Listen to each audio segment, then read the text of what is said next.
When we talk about La Crosse, I think we really have to talk about the La Crosse region, and then the fact that we've seen some really great strides in trying to, I'll call it a little bit of a reinvention of our downtown area, more activity in that area, and again, just how business is done. I think if you look at what La Crosse has been doing, and I can think of a number of businesses that fit this category where they all started small in the last 15, 20 years, very small businesses.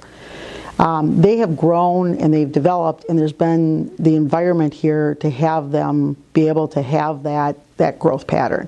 Well, I think one of the things you have to step back and realize the area, the region, attracts and calls back oftentimes people who have gained different experiences and are able to bring those back to the region. They really want to live and stay here, and as a result of that, they decide to make a commitment to the area from both a financial and business standpoint. So to some degree, the very things that attract people generally to the region are part of the reason that it's a strong region for business.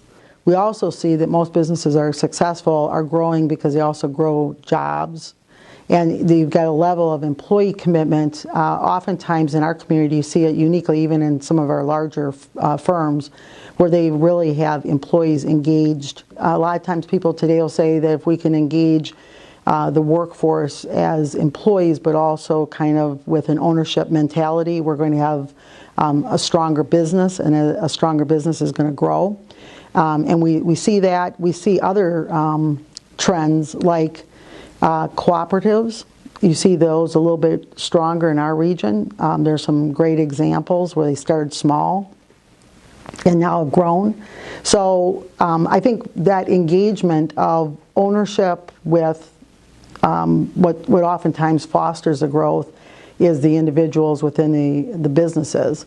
That's something that is strong in the region. I would say, like anything, every region has still challenges. There always will be some challenge in terms of being able to access early on capital to get that business off the ground. And even those businesses today that are large and have been part of the growth pattern, they oftentimes struggled early on with the financial piece of it. But they found some way to make that happen. And so that's all. I think if there's a challenge there, that would always be it. But if we continuously reinvest in our community, which has been a strength for us, I think we'll continue to have a strong pattern. A strong pattern suggests we should be on such a list.